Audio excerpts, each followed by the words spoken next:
Hi, Misha here, and with interest kind of on the rise regarding French firearms, we thought we would do a 101, an introduction, kind of a short general how-to guide on buying your first French gun, if you so choose. And because of that, the most ubiquitous French gun in the US of A is the MAS-36 series. So we're going to talk about the variations, types, styles, all that good stuff. And hopefully this might help you if you see one in a pawn shop. But first off, we have a little range footage, so yeah, let's do that, and we'll come back to the table and get into the details. French MAS.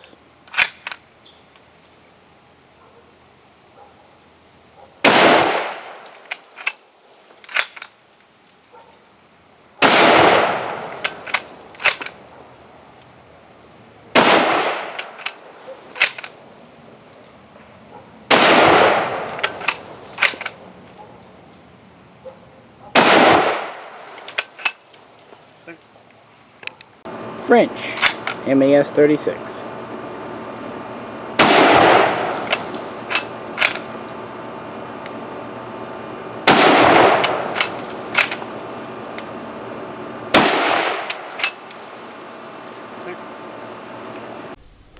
Yeah, so saw Jay firing his, which he actually had me find for him a bit ago. It came out of a friend's collection. Now this isn't really going to be on the history so much, or even my personal guns, because I've done a story time, but just, really brief overview. The MAS-36. It's chambered for 7.5 by 54 French, which was officially adopted in 1929 in France to replace the extremely obsolete 8x50 Lebel round. The big problem with the Lebel round was that it was rimmed, but also just the overall performance of the bullet. So they finally adopted a 7.5, and to go along with it, they went to a new pattern of bolt action rifle. In fact, this was the last truly new pattern of bolt action to be adopted by any major military. Now there were a few minor ones like the Madsen, of course. It's pretty standard. It has rear locking lugs, 2 of them. But it is actually a very strong action, unlike an infield. Has a relatively short turn down throw. Has this very interesting dogleg bolt, which makes coming right off the trigger very ergonomic and natural. There is no safety. The bolt, the bolt does come apart very easily, similar to an Arisaka. We have a very simple adjustable rear sight, nothing too fancy there. We have an all-machined receiver. We have a 5-shot magazine with removable floor plate.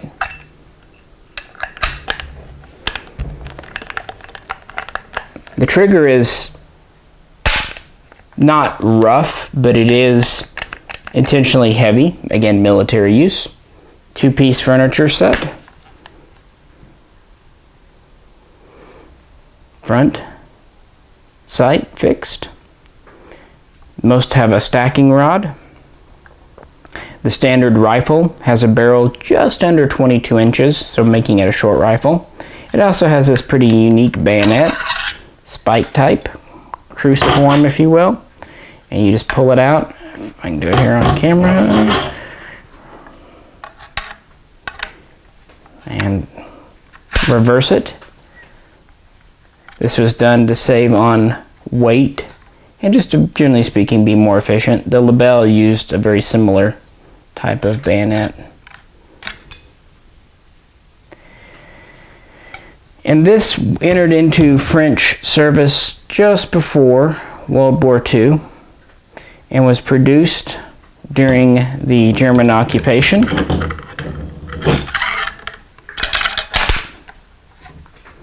And was produced after the war as well, and continued in frontline service until the late 1950s, by which time it was replaced by the MAS-36, and then was in second line use through the 1960s. So, variations, kind of what to look for, things like that. Alright, the one I'm holding here is a basic pre-war or early war production, and this has not been refurbished. This was a bring back by a friend's father, so I know firsthand that it is authentic. It has kind of a paint finish, you know, bit of a shellacking to the wood, peep rear sight with the little checkered sliding things on it. On this variant, the front sight has an open top with 2 ears. We have a notch for the sling on the side and on the bottom. No swivel as such, just a notch. On the rear, we just have a side notch.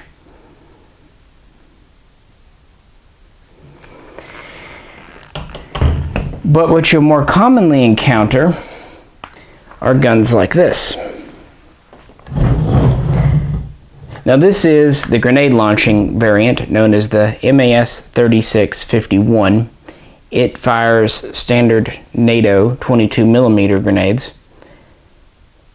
This took over the original grenade launcher version, fired a French proprietary 48mm, and it was called the MAS-36 GL or LG 48.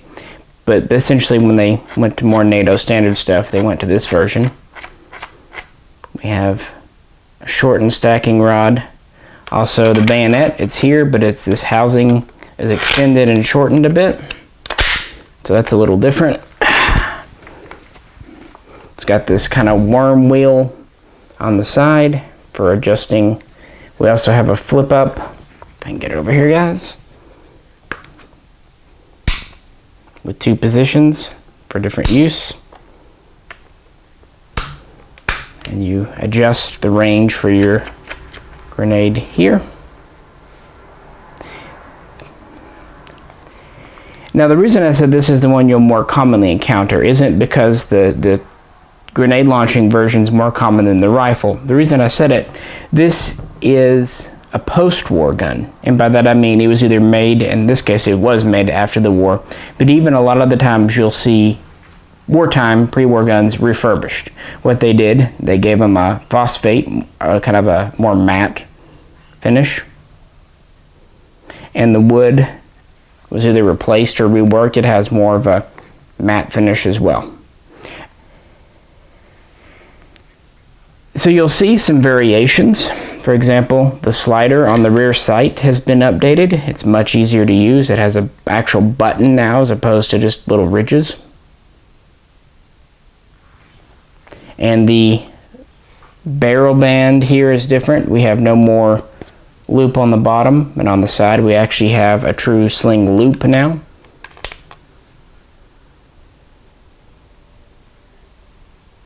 And many of these would have, after the war, a hooded front sight protector versus this. Now on the grenade launchers they left the open top style because that's what worked better with the grenade launcher sight. They didn't want soldiers getting confused and mistaking the loop for part of the launcher. France did use rifle grenades a lot. That was part of their military doctrine, so they actually did make a lot of grenade launching versions. So this is not an uncommon version to find in the USA. And there's one final major variant,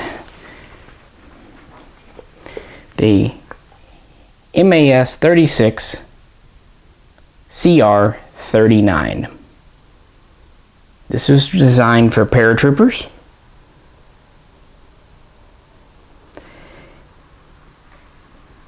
The major difference is this folding stock, which is made out of an aluminum alloy. for weight.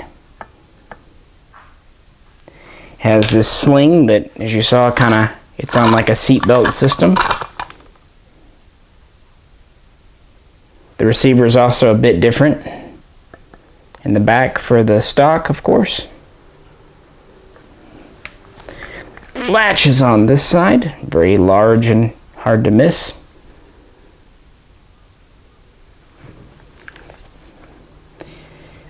Sling swivel's small and on the bottom here. This has a shorter barrel. It's just under 18 inches. Now this one does have the fully enclosed front sight. It also has a shortened bayonet to work with the shorter barrel.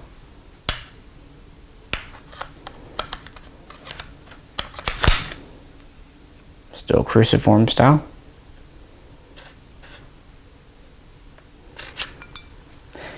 These are pretty uncommon. They just made a few thousand, but they were in heavy use by French paratroopers in the 1950s, and honestly became very famous because they've appeared in a lot of photos. And I wanted to bring this one out. Okay, I wanted to bring it out because it's just a cool gun, and a friend did me a favor, and that's why I have this. So any opportunity to show it off, I'm going to take. But I also wanted to talk about what are on the market today you can find for these, because originals are pretty uncommon. So yeah, let's kind of go back over them and talk about values and whatnot. Okay, the standard, let me get this, the standard refurbished versions, they are out there. After these left military service, France refurbished them and put them in the long-term storage. A lot of these weren't fully pulled out of the field until the FAMAS bullpup came online. But they remained in storage throughout the 1980s, and then they were purchased by Century Arms and sold here in the 1990s. These guns typically are in excellent condition because, again, refurbished. Usually they will have matching parts, including on the stock, bolt, receiver, and floor plate. Also, I believe the trigger guard sometimes is serialized. They brought over both 36s and 3651s in large numbers. 7.5 French, while not exactly a common round, has always been relatively gettable, at least more so than a lot of other cartridges. Some were rechambered by Century for 308. They're pretty easy to tell apart because oftentimes they had an added safety. Buyer beware with these, just because obvious reasons. I would strongly advise, if you're going to get one that's in the original caliber. It's a good caliber, it's soft shooting, and it's not that much more expensive than 308. So these are pretty common, and you can still find them.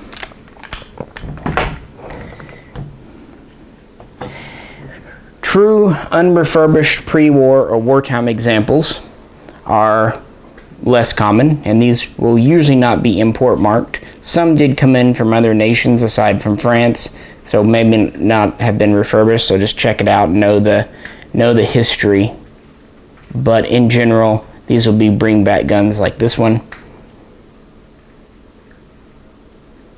And these will usually just be this variant. Serials may or may not match.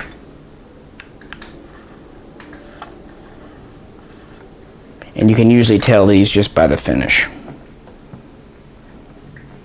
As for the CR39, and the reason I brought this out, yes, a few have been imported, originals, but that was a long time ago. What are much more common are Sarco guns. Sarco got their hands on some kits, namely this buttstock, and those were built up into CR39 guns. That doesn't mean they're bad, but just know what you're getting and don't pay full price. The best way, the easiest way to tell is the shape of the lug in the back here. This is larger than the tang for the fixed stock. Oops. New fridge.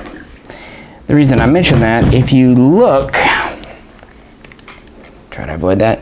Here's the tang on the regular stock. Notice how rounded it is.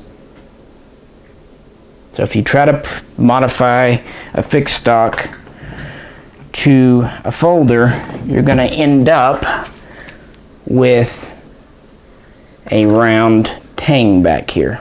So if it's squared off, that's a good sign. Also, my sling just broke. That's cool. I was wondering when I would do that. Old leather, guys. Anyway, luckily slings are actually available. If these are marked CR39, that's also a good sign. So just know what you're looking for. And also, as you just saw, things will break on old guns. So yeah, I get to fix something now. That's exciting.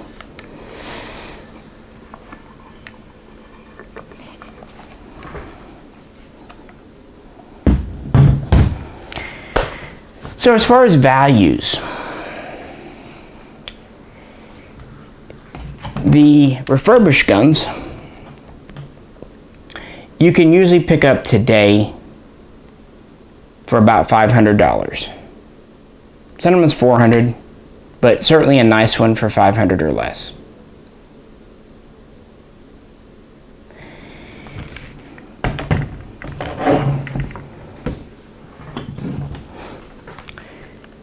True bringbacks, or otherwise unrefurbished guns in decent shape, will bring more.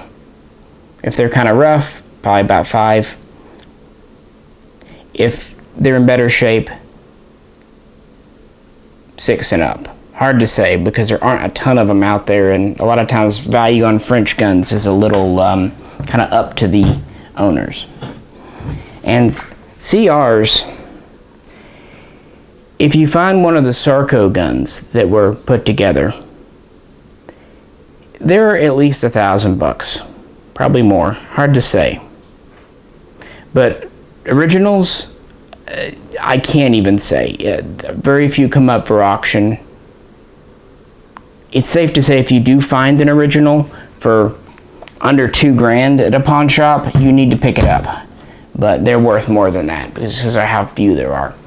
Up until recently, interest in French guns has been relatively low. But I'm happy that it's coming up because this is actually a very high quality gun. Oh, one other small difference. A lot of your post-war guns will have a bolt hold open follower.